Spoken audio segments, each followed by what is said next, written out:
of that time of year comes a lot of other issues, financial stress, personal stress, all sorts of things that actually tend to push a little bit more depression and sadness during these times, even though there's supposed to be times of joy. Dr. Pino, is that a consistent theme, and is there a reason for all of that? Well, absolutely. Welcome, everybody. I mean, we're going to be spending a little time talking about the holidays, and in general, when we talk about the holidays, we talk about introspection, being cheerful, being caring, very loving, very giving, and compassionate, an opportunity to express our best values, right?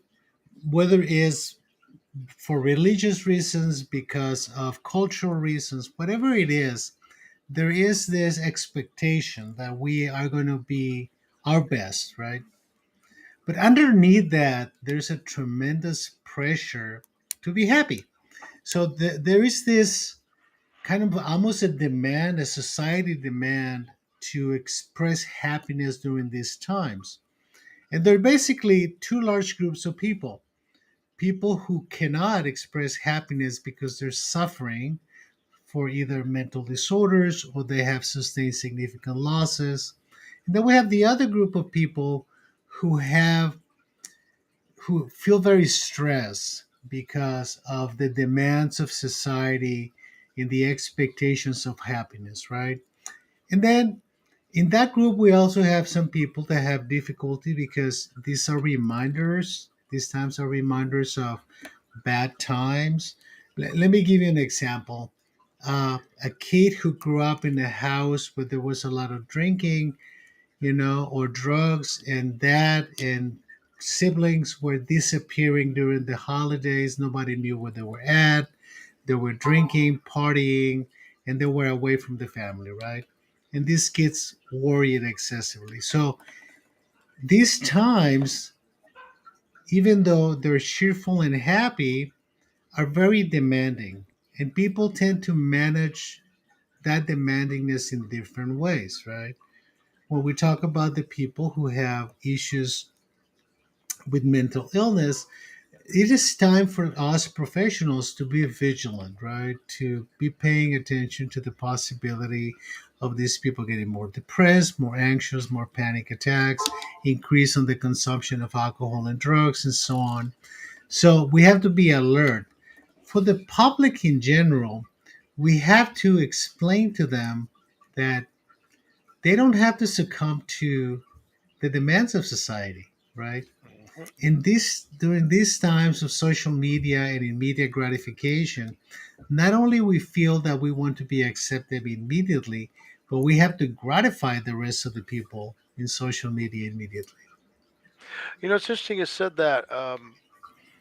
Around 13 years old, I looked at my family and said, "Why do we do this?" Hmm.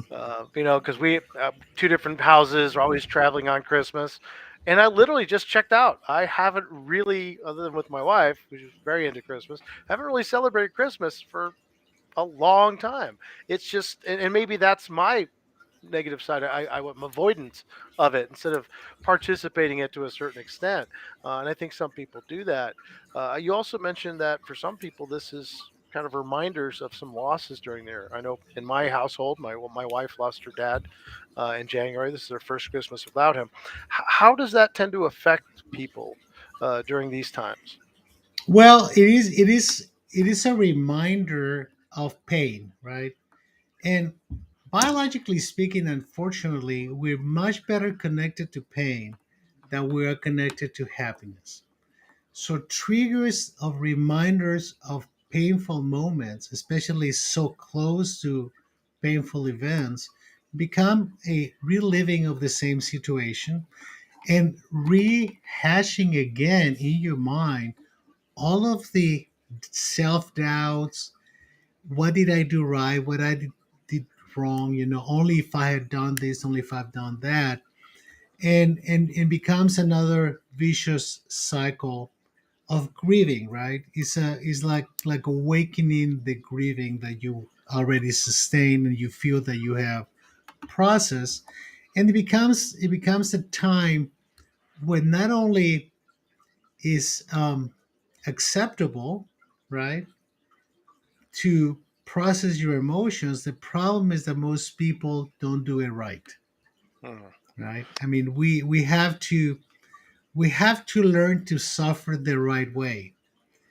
And we have learned to believe that suffering is a bad thing. Mm. And actually, in all humans, there's a lot more suffering than happiness. Oh yes, and that's where you learn the most lessons. So, other than reliving triggers of that nature, and again, I could even admit to my avoidance of all this being kind of a negative side. I mean, I never did not enjoy Christmas. I just didn't get the point because of the way we did it. It was all about perfection. It was all about family doing the right thing. It was spending insane amounts of money on stuff that most of us didn't even need, and it just didn't make a lot of sense to me. Um, am I one of the oddballs, or are there more people like me?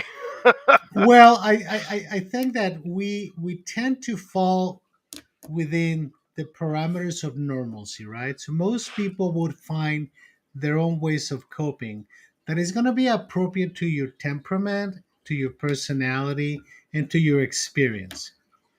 But there are some parameters that we have to take into consideration.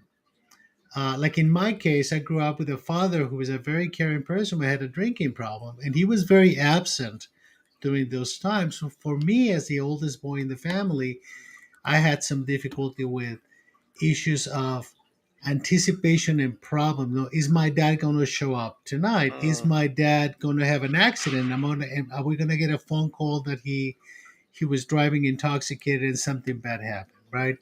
So that anticipation created some level of anxiety in me that I have learned to deal with through my own therapy and age and other experiences during Christmas and the holidays and Thanksgiving. But still, I can feel that anxiety when these times come, right? I mean, I have learned to cope with it and put it aside, but our childhood experiences on how we live this are going to have a big impact on how we process it as adults. That mm, doesn't mean that we're processing it wrong, but we have to recognize that there were events happened when we grew up that had an impact on how we cope, right? I mean, fortunately, I had a mother who was very caring and loving and protective, and she tried very, very hard to make sure that we weren't worrying and so on. You can't help it, right? Because when you have a mother who's overprotective and a dad that is somewhat absent emotionally because of his own evil and problems and whatever, you end up knowing where the problems are, especially if you're smart, but you don't talk about it. mm. I mean, there was a time before my dad passed where I had these conversations with him once I became a psychiatrist and understanding that that was his problem, not mine. I probably worried about it, but it wasn't mine. So it wasn't until I learned to disconnect from that I was at peace with myself. Because when you're growing up in a situation like that, you always wonder, what did I do wrong? Mm. What is it about me that my dad is like that? How come he's not paying as much attention to me as my mom does? And you're not actively thinking about that all the time, but that is the basis of your sensitivity as a child in terms of needing that recognition and appreciation that you're not getting, even though you're getting it from somebody else. So those temperamental issues are going to have an impact on how we deal with this. So if someone starts to understand how, again, those that programming, young age programming, and that's really what it is, right? When people say, "Oh, don't blame your parents," like, well, it's not about necessarily the parents; it's our response to that. Once they recognize some of that, you said something very interesting about how to disassociate yourself from it and understand that it's not your issue. Uh, there was a silly TV show on recently. My wife was watching. It was a bunch of middle-aged moms, and their older moms coming in, taking over and they're trying to make the holidays perfect. Kind of the same thing. It was always about how their parents were affecting how they did the holiday. So what is a coping mechanism? What do people do to realize that when mom or dad or whoever shows up that you're really dreading, even though you invited them with smiles, How, how do you do that? How do You you know, what's the first step? it's really fascinating because I always look at the traditional Occidental world, Judeo-Christian society way of looking at this, and in the United States, I always consider like Thanksgiving like a dry run, right? In terms of what is going on, so you can be prepared to that, right? Because for a lot of people, from Thanksgiving until New Year's is a time of sadness, reflection, worry, anxiety. You get blue about the past, right? And when we get together as a family, especially with extended family, there are people who are very temperamentally different, right? And you get back into early stages of competition, right? Who's got the last word? Who knows more? Who's right? Who's wrong? Uh, and I always say that in order for you to be able to live your holidays in a content way, you have to not talk too much and you have to listen a lot, right? It's not a competition; it's an opportunity to be together. And if you need to express your emotions and be sad, be sad. You see, I think that it's very stressful for people to try to feel something they don't or pretend to be feeling something they don't feel to for other people consumption. That's extremely stressful and extremely draining. So it becomes very important that if we're sad, that we're comfortable saying it to the people who are close to us, right? Um, Now, sometimes we don't express our emotions because we don't want to upset other people. We don't want to put our problems on other people. But you don't have to give them problems. You just have to express, these times are difficult for me. These times are times of sadness. Like with your wife, she may need to be able to say, I miss my dad. I haven't. I mean, I lost him less than a year, and I feel that there's a void here. But we tend to move away and isolate from those type of situations, right? So that becomes very, very important. But we have to recognize that we're stressed because of these situations, and the way we recognize it is that we're worrying too much, we're not sleeping well, we're feeling fatigued, we're trying to avoid interaction with other people, we find ourselves drinking more alcohol, smoking more. So the first step toward developing appropriate coping is the recognition that you're not feeling well. I think you said something else that's would be part of it is not fully buying in or being or forcing yourself to live up to the societal expectations of always being joyful during this time of year. And if you indeed are not feeling okay, to be all right with that. Don't dump it on people necessarily, but be okay with it. So that's in the typical, like you said, Western family getting together, trying to catch up. But there's a lot of people out there who don't have family and spend the season isolated, alone, and this seems to really push them into a level of depression that's different than other times of the year. Why is that? Well, you see, when you don't celebrate and you're alone, you're never alone. You're alone with you. So if you are not comfortable with you Hmm. and you're away from work because of time off, you're not visiting the family or you don't have anybody to visit, right? The only person you can share with is you. And sometimes it's not very pleasant to spend all of your time with somebody you don't like. So I think that it's important for people to recognize I'm not happy with me. Hmm. There's nothing wrong with saying I'm not happy with me because the next step is okay, so how do I go about learning to recognize me, my assets, my value as a human being, right? Because unfortunately, during these times and now in the times of social media, is the immediate gratification and recognition from the people in front of you whether it's on the screen or in the message, recognizing that you worth something, right? But if you don't get that feedback, all you have is you recognizing you.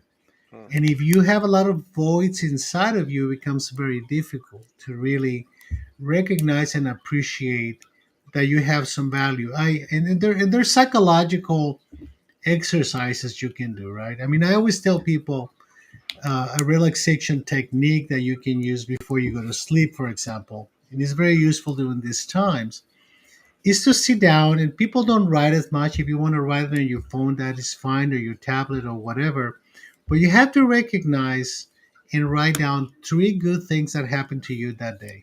And I'm not talking about major successful achievements, right? I'm talking about things like today was a good day. I spent time with my grandson, right?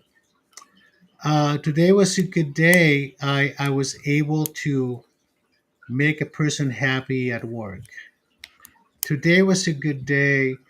I was able to uh, have a good conversation with my boss.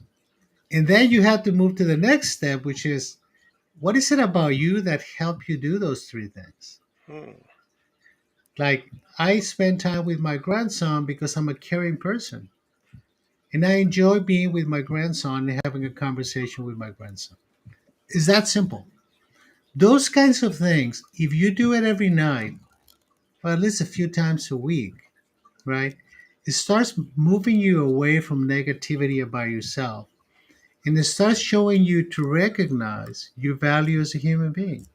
Because unfortunately, especially in our society, value means doing. Value doesn't mean being. And most people that I know are very valuable because they have good values. Mm. It ends there.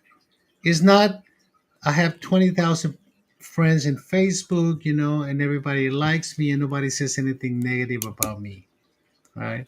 So once you are at peace with you and you're able to recognize your value as a human being, it becomes a lot easier to tolerate rejection and criticism, Mm. right? So really, to take one of the things that is often said during this time of year, which is peace and goodwill toward men, maybe it's peace and goodwill toward yourself to start beginning there. Yes, you have to start there because if you don't know who you are, you have nothing to give. You Because the only thing we have to give is ourselves. Yes, we can help an old lady cross the street. Yes, we can give somebody 25 cents for something. Yes, we can. There are things that we can do, but it's not the act of doing, it's the person behind the doing that is valuable, right? Now, part of the problem with you being empty is that you always expect something in return. Mm. If I'm kind to you, you have to be kind to me because otherwise I have nothing. And that's a huge expectation with holiday get-togethers. I'm going to go be nice to my hypercritical mom or dad or sister or brother, and they're always the same, and that causes that stress. Well, I tell my patients and the kids that I see all the time, and kids get upset when I say this because when I see kids in the hospital, for example, who are severely depressed, suicidal, post suicide attempt, you know, they invariably find themselves alone with themselves in the hospital, right? And I always have conversations with them about what is it like for you to be alone with you, and they invariably avoid answering that question, right? But I have to start planting a seed in their brains about the fact that that person they're with now, they're going to be with for the rest of their lives. Whether it's 1 week or 80 years, that's never going to change. We always wake up with ourselves and we always go to bed with ourselves. Everybody else is borrowed. Everybody else has the option of not going to bed with you or not waking up with you, but you don't. You have to wake up with you, right? And waking up with somebody you're unhappy with it's a pretty heavy burden, if you're gonna do it, if you've been doing it for 25 years or 30 years or 50 years. I mean, there's a point in which we have to recognize that the most valuable person we have is ourselves, because that's the only one we have. It's literally the only you. We have a question from one of our listeners. Says, I have a family member having a really rough time with their illness this holiday season, and they are really anticipating Christmas, or being, I guess, being afraid of being Christmas because of how people may see them as being not well. How does one with mental illness manage that? Well, I think that is important to be comfortable with your mental illness. And this may sound very paradoxical, right? Uh, and that is because uh, if you feel ashamed of having a mental illness, you have a lot of work to do with yourself, right? Because you have not accepted the fact that you have an illness. You continue to perceive it as a weakness, right? That would A character expose, flaw or something? well, not only that, but there's something that exposes you to criticism and rejection, right? So, to some degree, when you are concerned about what other people are going to say, or that they're going to tell you that you're not well, you know, you're not exhibiting compassion for yourself. You're not exhibiting caring enough for yourself. So, I think that if you're not at that point, it can be very painful to be in a situation where people may perceive you as being weak or defective, right? Uh, I don't think that we should ever, and this is something that a conversation that needs to happen with people around them, which is we should never see people with mental illness as being weak or defective. Just like we don't see people with diabetes or hypertension or a brain tumor or cancer as being weak or defective. So when the question comes as not being well, that needs to be defined, and if they're not ready to be in that situation, maybe they need to start working on ways of coping with that in a more adaptive way. so let's say somebody is feeling that way, like this person. Um, Obviously, they have to work on themselves, but is it worth reaching out to their family members and saying, "Look," having that conversation? Because I think you're right. I know that people, when someone has a mental illness, they say somebody is X, Y, and Z. You are schizophrenic. You are bipolar. When someone has cancer, they don't say you are cancer. You have it. You're suffering from it. You're fighting it. But very often, that moniker of the mental illness becomes that person's identity, and that can be a tough thing to overcome. And that you're absolutely correct, and that is a two-way street, because it's not only that other people see you as being defective, but you see yourself as being defective, right? I mean, we don't hear people with cancer necessarily saying I'm a defective human being because I have cancer. They say I have cancer, right? But the challenge is that people really need to identify who they trust, right? Who am I feeling uh, trustful enough to let him see my pain, right? Because part of what we're talking about is very psychological and is very cultural, right? And people don't reject patients with mental illness because they're bad people. They reject them because it makes them feel fear and weakness of their vulnerabilities, right? Makes them feel uncomfortable. Exactly. So it's important to start developing that degree of trust with the family for them to be able to understand, you know, that my pain is not contagious. It's not going to hurt you, okay? And sometimes it's okay to tell people around you, I need a hug, Mhm. you know? I need some compassion, I need some understanding, I need some love, versus them seeing me as not being well, because that's poorly defined and it kind of reflects that the person is thinking of themselves as not being well. And that not being well is different than not feeling well. Those are two different things. So it's quite possible if we do this right this year, people have the opportunity to provide a little bit of compassion and look at people for their value, and that would probably be the best present someone could possibly give. Well, and I think that we have to be very realistic, of how capable any of us, whether you have depression, anxiety, or not, how realistic is to fulfill everybody else's expectations of a happy time, right? Uh, Sit down with ourselves and set up some realistic goals. You know, I mean, my goal for this holiday is not to make everybody happy, but to be content with myself. I don't have to be the light of the party. I don't want to have everybody like me, right? I think that it becomes important to control what we control, which is what we're doing right now. We don't control what happened yesterday. We don't control what is going to happen tomorrow. But right now, we have to enjoy that moment, if there's joy to have, right? Or not enjoy it if there's no joy to have. That's okay. Uh, we also have to um, avoid toxic people, right? Easier said than done sometimes, Well, especially it's in family very gatherings. exactly, but we, I mean, I always find it fascinating that we know who the toxic people to ourselves are.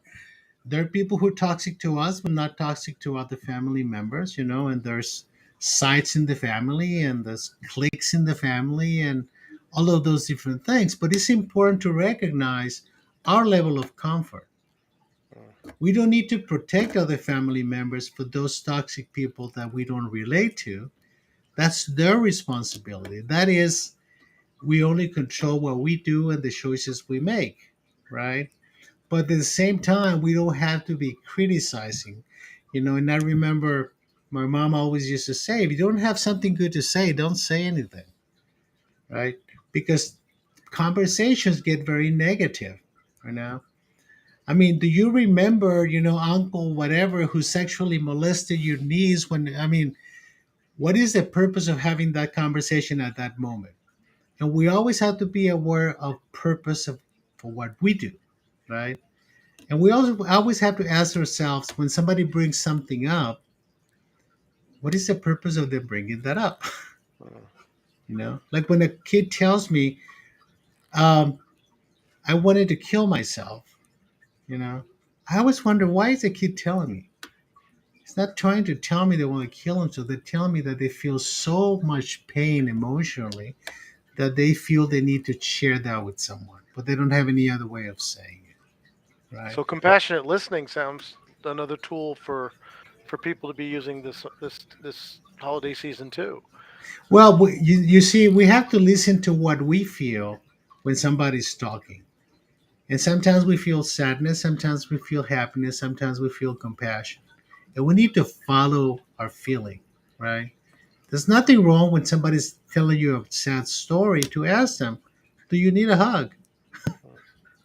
And instead of telling them, you're wrong, you shouldn't feel that way, you know? So listen empathically and compassionately becomes a very good way to connect for people who need a hug to get one. Hmm. Because people don't come out and say, give me a hug. I mean, maybe your mom does, but Not very often. Yeah. Actually, my mom does not know. That's pretty much never happened. But I guess that's the point, right? We have these times we feel the stress, and as you know, when we respond to those, it's usually with excess drink, excess food. Maybe we're trying to make that perfect Christmas party, and people also overextend themselves financially. And I know this. We'll probably talk about this more before the end of the before Christmas comes up, and definitely afterwards. But those additional stressors are more than just for mental health. That those are real and to everybody else. But the mental illness or mental health issues can exacerbate that. Is that correct?